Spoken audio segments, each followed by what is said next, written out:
And tonight on BBC London, the migrant workers in limbo after a crackdown on licences given to employers. Thousands have been left without the means to get other work.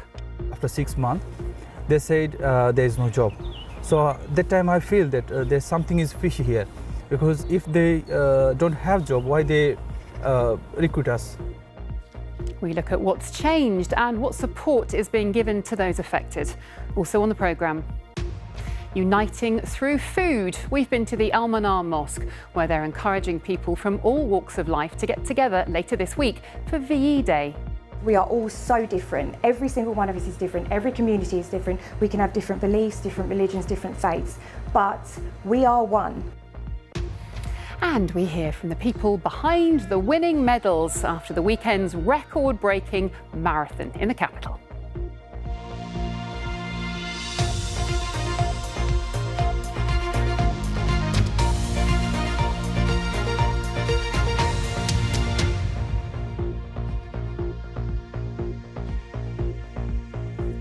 Good evening and welcome to the programme.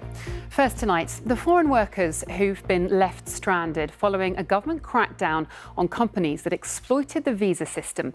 The firms recruited staff from abroad to help fill the growing number of care worker vacancies, which required special licences. But many companies have now had them revoked, affecting more than 39,000 workers since October 2020. Some are now finding themselves living in limbo without the means to gain other employment. Our Work and Money correspondent Megan Owen has been speaking to one of them. I thought if I start working as a care worker, I can give something to this country. I lost everything in my life. Jamil, not his real name, is from Bangladesh. 2 years ago, after studying for a master's in the UK, he received a work visa through a care company. He went through months of training, but the work never followed. After 6 months, they said there is no job. So that time I feel that there's something is fishy here, because if they don't have job, why they recruit us? Jamil feels he was exploited by the company. They asked me to give them cash so they can send me back as with the pay slip. So you were paying them for pay slips? Yes, I am. Did you ask why? I asked them why, but they said it's because they want to keep the document up to date. After 8 months, the company told him they'd lost their licence to employ foreign workers and stopped all contact. I messaged them again and again, but there's no reply. I have applied for hundreds of jobs. Sometimes I think that I should go back to home, but then I realize that what can I do from there? Jamil is one of many migrants who say they've been left in limbo after their company has lost its right to employ foreign workers through removal of what's known as a sponsor licence. Figures obtained by the BBC show the number of these licences revoked was up by 350% last year, from 336 companies in 2023 to over 1,500 in 2024. 1 in 3 of those were in London. There's particular concern about widespread exploitation in the care sector. Home Office data shows more than 39,000 migrant care workers have been affected by this crackdown in the last 5 years. We were given your details by Unison. I understand you're looking for some immigration advice. This migrant worker helpline says it's been inundated with calls. They're being pushed into destitution, into months and months of limbo, of uncertainty, unable to support themselves or their families. Finding an alternative sponsor is extremely difficult. Those extensive exploitative practices have continued because this is a sector-wide issue. Post-Brexit, the government opened skilled worker visas to overseas care workers to tackle record staff shortages in the sector. But the charity believes there weren't enough checks and balances in place for companies applying to recruit them. Within that application process, there needed to be greater due diligence taken about those companies, and it would appear that the Home Office unfortunately hasn't done that at that very, very early stage. The Minister for Migration and Citizenship says we have banned companies from charging workers for the cost of their sponsorship and will be barring employers who repeatedly break immigration or employment laws from hiring overseas workers. We're also supporting care workers into alternative jobs when their sponsor has had their licence removed. But migrants have told us they've had months without contact from the Home Office. Every morning I woke up that did I get any email or not. It's like too much stressful, and I'm suffering a lot. Care providers now have to prove they've tried to recruit from England before overseas. But there's still a shortage of carers in the UK. And in the meantime, qualified migrant workers are in limbo. Megan Owen, BBC London. Lots more to come tonight, including... Hi, I'm Ross Kemp and I'll be on BBC London talking about VE Day 80 years.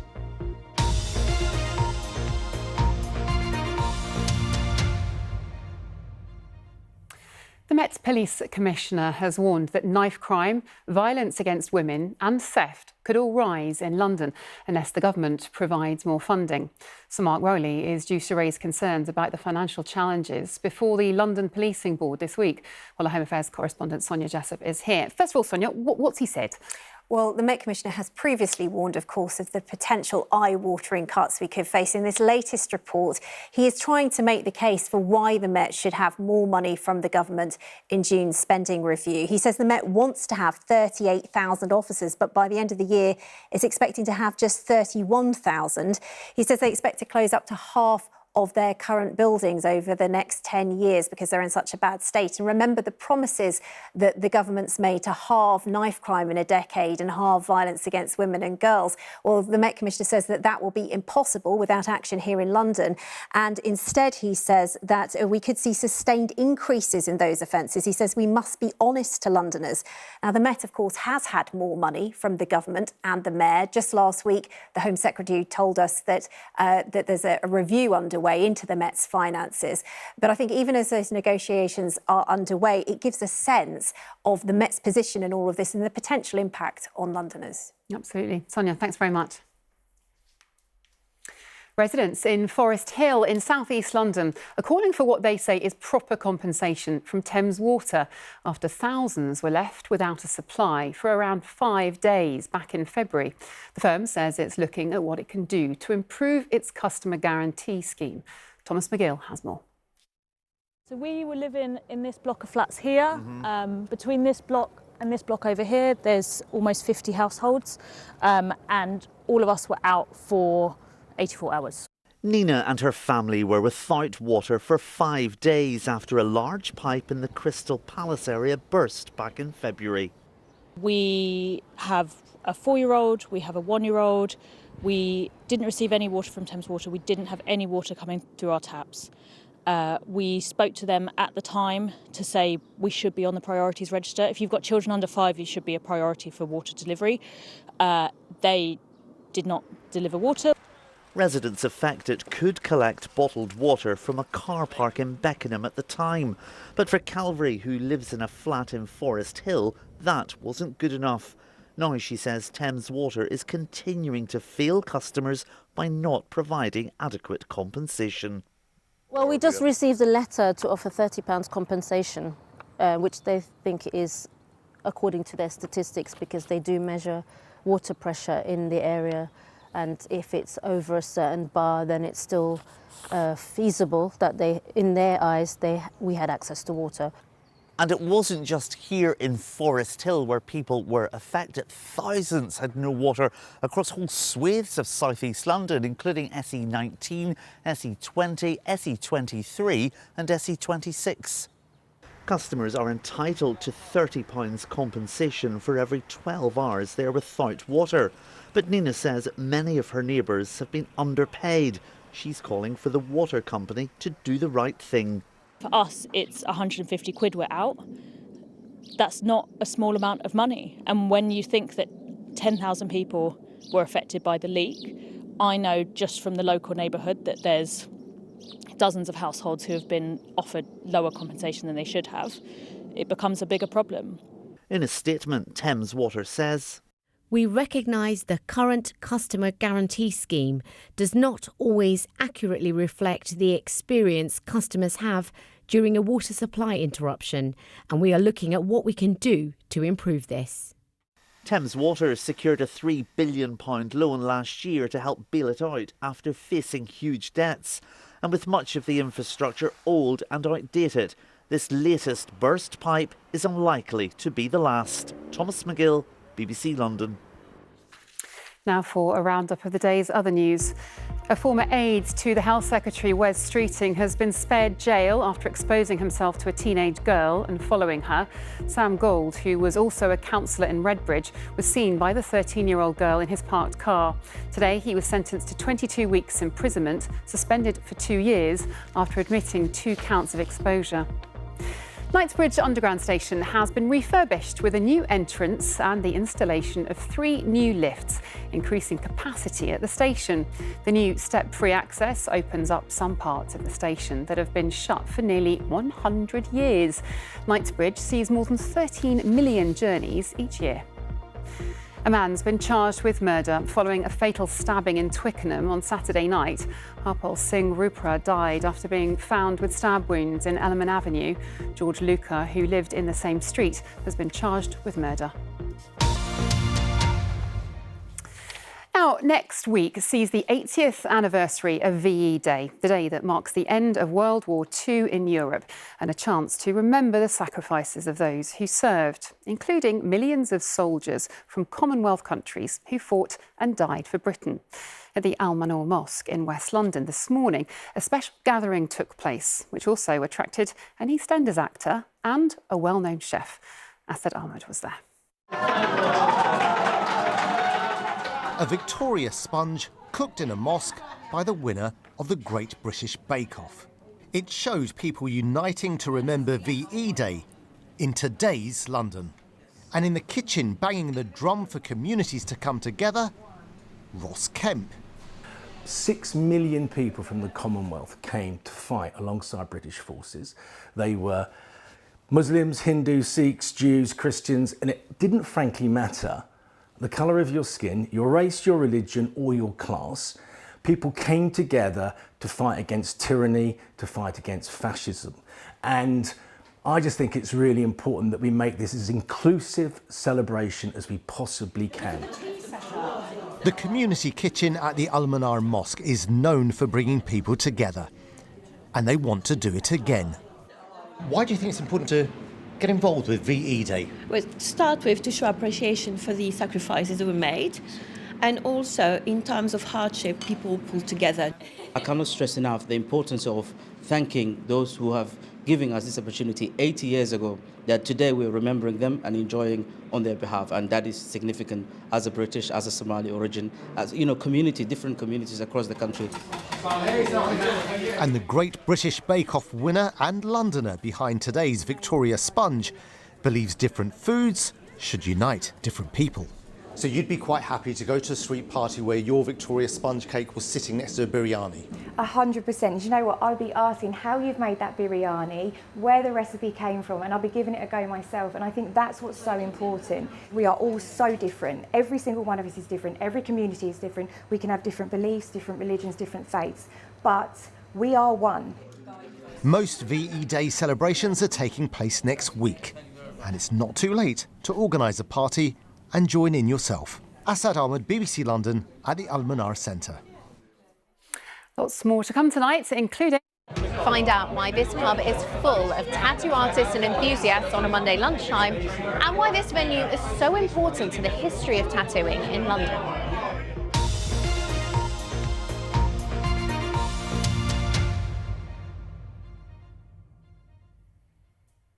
Now, yesterday was a day of triumphs, tears and trainers as thousands of athletes, professional and amateur, took part in the 45th London Marathon.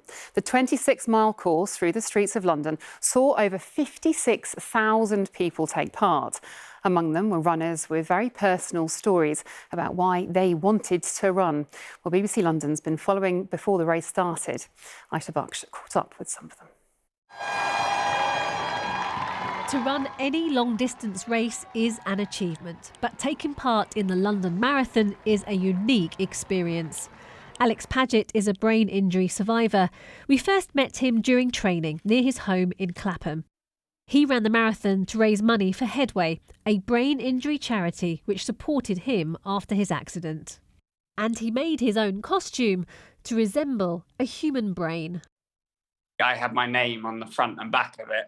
And I can honestly say I don't think I went a single second without hearing people shouting my name, to the point where actually I missed most of my family and friends along the way because everyone was just shouting Alex the whole way. So it was absolutely magical, like really incredible. Another athlete who took part in her first London Marathon was Deepika, a PhD student at Middlesex University who was born with severe sight loss.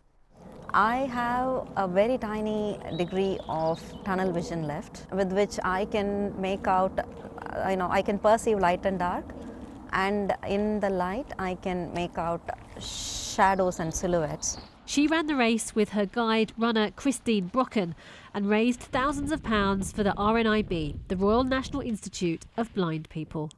Oh, the experience was just tremendous. It was glorious. It was really, really, really fun.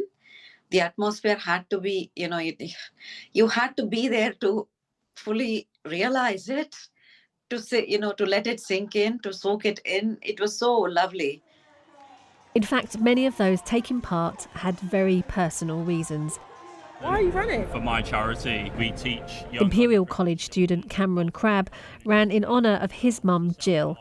She sadly passed away a few years ago, and he set up a charity for young children to learn about healthy eating and nutrition. It was an incredible experience. It was my first time doing the London Marathon. I was there supporting other people last year, and I just knew I had to do it. So obviously I was lucky enough to get a place. And the weather wasn't really on my side. I'm not much of a warmer weather runner. So I did struggle towards the end. But the support is incredible, and it really is quite emotional. Every year at the London Marathon, millions of pounds are raised for charities, and many of those who take part have often overcome their own challenges to help others and inspire hope. Aisha Baksh, BBC London. Well, I'm very pleased to say I'm joined now by someone who not only completed the London Marathon yesterday, but broke a world record at the same time. This was Rebecca Reed's 9th marathon, but her first with an implanted defibrillator. Welcome to the programme. I'm surprised you're even here. You must be exhausted. Tell us, how was it yesterday? What was the experience like? It was incredible. The crowds were phenomenal yesterday. They were just so loud, just wall to wall lined the whole course, cheering. It was breathtaking. It was like nothing else I've ever experienced. And it must feel pretty good to have that in your hand, your medal there. Well, we could see you in action at the moment. Show us your medal. Hold it up for everyone to see. You must be very proud of that, Very proud of this one in particular, yeah. Because you were told, weren't you, that actually this might never happen again, running another marathon. Tell us about why that was the case. So a couple of years ago, when I was running, I was actually training for the Boston Marathon, so I'd qualified to go to Boston and run the marathon there. And whilst I was training, I was taken ill on a course. My heart was in a dangerous rhythm called a ventricular tachycardia, so my heart rate was about 283 beats per minute. So taken into hospital, and before kind of anything was worked out or any diagnosis was given, the first thing that I was told point blank was, your running days are over. So that must have been devastating. Yeah, it was awful. So to go full circle yesterday and cross that finish line, having been told that less than 2 years ago, was quite something. How did you come back from that? Because I'm assuming you would have had to go through lots of checks, lots of safety measures to ensure that this is OK to do. Yeah, absolutely. So I've been really well supported by the doctors at the Royal Brompton Hospital, and I've had to really adapt the way I train. So I've had to train to my heart rate. The advice I've been given is to keep my heart rate as low as possible. So I've had to really rethink the way I train, and it's become less about being competitive for times and more about running because I love to do it more than anything else. And you've ended up breaking a record in the process. It's been officially confirmed. Tell us about that. It's been officially confirmed this afternoon. So it's the fastest female marathon with an implanted defibrillator. So I think I beat the existing record by about 23 minutes yesterday. So it was a good day. That's incredible. And I know you've done some fundraising for this, but I think it's more about making people aware of, I suppose, what's possible. Is that the case? Absolutely. And just to show that I think sometimes no matter how dark things can seem, there is always a light at the end of the tunnel. And for me, it was always, if I was ever going to get to do a marathon again, it had to be London, because I think it's the best marathon in the world. So, there's always a way. I think there's always a way to find your way back to what you love to do. Granted, you might have to change your approach, or, for me, I have to be maybe a bit less competitive, but it's worth it to be able to do what I love. And finally, is there another marathon on the horizon, do you think? Will it be London? We'll see. If it were to be another one, it would be London again, because there's nothing like it. Well, I'm ever so glad you enjoyed it, and congratulations again. And thank you very much for coming in this evening. Thank you. Well, for more on the London Marathon, including Olympian Alex Yee's take on his debut yesterday, as well as some of this year's weird and wacky costumes, head over to the BBC London website or search for BBC London on Facebook, Instagram and X. Now, love them or hate them, tattoos seem to be more popular than ever. Getting inked has certainly gained popularity over the years, with many celebrities setting trends. And today, tattoo artists and enthusiasts from around the world got together to celebrate the history of tattooing in London. We sent our reporter Alice Sfield along to see what it was all about. Where might you go to find some of the best and most interesting tattoos in London? You probably wouldn't expect it to be here at the Horseshoe Pub in Clerkenwell. But this pub is steeped in London tattoo history. Tattoos are very much part of mainstream culture now, but of course that wasn't always the case. Back in the 50s they were looked down upon, and there were maybe a handful of artists working in London, but those artists wanted to change things. They think, well, how are we going to do that? We'll start a society, we'll start a club. So London Tattoo Society, 1955, held a meeting at this pub. And it was really just to show off the best of tattooing, to meet up, to hang out, customers and artists alike, chat about how great tattooing was, but also show the world that, you know, tattooing was a real thing and a thing that deserved to be cherished. And so, 70 years on, people from all over the world, tattoo artists, historians, museum curators and academics gathered here to celebrate that first meeting. It was a meeting of the luminaries in the tattoo world of their day, and in those days the tattooing scene was small. Now it's absolutely multi-million-pound industry. So I wanted to try and arrange something to celebrate those who were the great influences for our forefathers, and then it trickled down to us. One of the founding members of the society was Cash Cooper, seen as a pioneer in the tattoo world. Cash Cooper, to me, was one of those most magical, interesting, mysterious people I'd ever known. You know, when I was 13, he did my first tattoo, which was Rambo. There. That was done 51 years ago. Costing only 35p, it's his favourite tattoo and has led him to writing a book all about the artist. He was responsible for the world's first tattoo contest. So this is here in this pub, the first tattoo contest. Yes, and there's the pub there in the 1950s, the Horseshoe, the pub we stand in now, and that's upstairs. And there's some pictures, aren't there, from the competition itself? And this is upstairs in the competition where they're all talking, and this is for the best leg tattoo. You know, put your best foot forward, as I say. And while the event organiser Lal says he won't be restarting the London Tattoo Society, he hopes today's event will mean the pub becomes somewhere ink enthusiasts visit for years to come. Alice Sfield, BBC London. Well, it's been an absolutely beautiful day today, hasn't it? So will the warm weather continue through the week? Let's find out from Kate Kinsella, who's on the roof of Broadcasting House at the moment. Kate, over to you. Thanks very much, Victoria. It's quite windy up here, actually, but on ground level, I can assure you the wind has been very light today. It's a south-southeasterly breeze.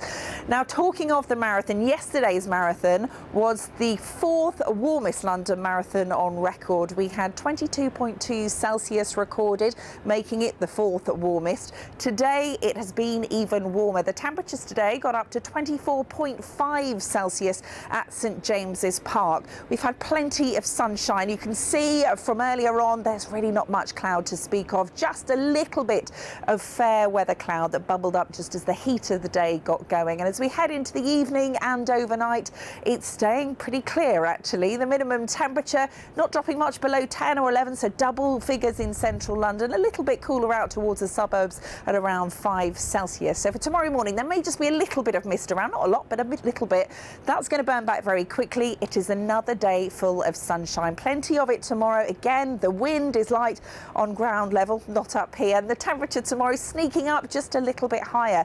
We're looking at a maximum in London of around 25 or even 26 Celsius.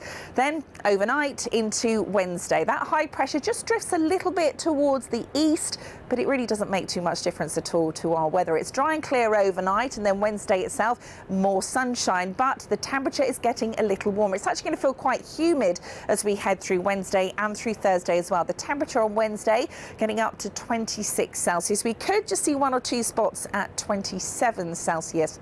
Now, as we head into Thursday, you can see across the UK, there's not a huge amount of cloud. The temperatures, in the most part, are up in the 20s. Now, for us on Thursday, there is a chance, just a small one, of 1 or 2 showers. There's a system coming up from the south, which if we do get one of those showers, it could be quite heavy, but the temperature is still going to get up into the high 20s.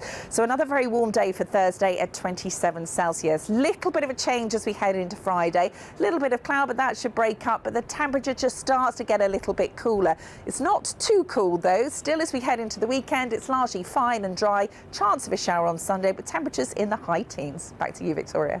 Thanks, Kate. We'll have to make the most of Wednesday and Thursday. It's positively summery, isn't it? Thanks very much. OK, that's about it from me. Head to our website, though, to find out why London is being tipped as the capital of the world's sporting events. We'll be here later with our 10:30 programme. But for now, from all of us here on the team, we do wish you a very good evening. Bye-bye.